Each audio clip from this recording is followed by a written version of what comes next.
লাইভে এই মুহূর্তে রয়েছি মিরপুর শের-ই-বাংলা স্টেডিয়ামের সামনে, অর্থাৎ বাংলাদেশ এবং জিম্বাবুয়ের যে সর্বশেষ টি-20 ম্যাচ, সেই টি-20-র আগে বাংলাদেশের যে সম্পূর্ণ সমর্থক বলতে হবে, একেবারে আমার পেছনের মধ্যে দেখছেন একেবারেই বলা যায় স্টেডিয়ামের যে প্রবেশ পথ সেখানে পুরোপুরি ফাঁকা। বিশ্বকাপের আগে বাংলাদেশের ঘরের মাঠে এটাই কিন্তু একেবারে শেষ ম্যাচ, অর্থাৎ এই ম্যাচ খেলে কিন্তু বাংলাদেশ আসলে আমেরিকার উদ্দেশ্যে সেখানে সেই যুক্তরাষ্ট্রের মাঠে যেখানে বাংলাদেশ বিশ্বকাপের মূল পর্বে দুটো ম্যাচ খেলবে, সেই কন্ডিশনে মানিয়ে নেওয়ার জন্য কিন্তু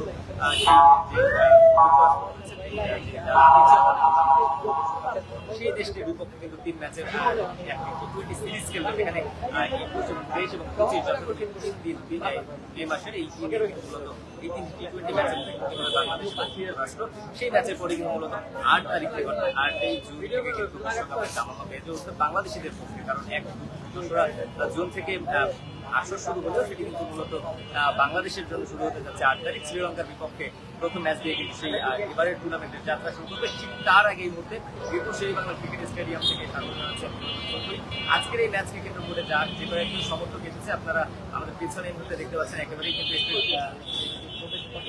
একেবারেই ফাঁকা, কোনো সমর্থক নেই। বাংলাদেশের কোনো টি-20 ম্যাচে এমন একেবারে ফাঁকা অবস্থা থেকে সচরাচর দেখা যায় না। সেই জায়গায় আজকের এই ম্যাচ 2 জানুয়ারির একটি টি-20 ম্যাচ, বাংলাদেশ কিন্তু এমন একটি সময় খেলছেন সকাল 10টায় আজকের এই ম্যাচ শুরু হওয়ার কথা, এমন সময় কিন্তু পূর্বে খুব একটা টি-20 ম্যাচে বাংলাদেশকে ঘরের মাঠে বিশেষ করে মুখোমুখি হতে দেখা যায়নি।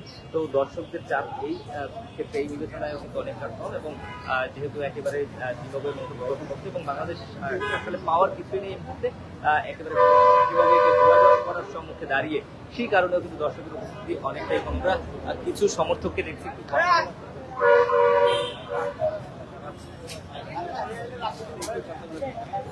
আজকের এই ম্যাচ নিয়ে কি প্রত্যাশা করছেন? কিন্তু শাস্ত্রী বাংলা ভাষার একটা বিশ্বকাপের আগে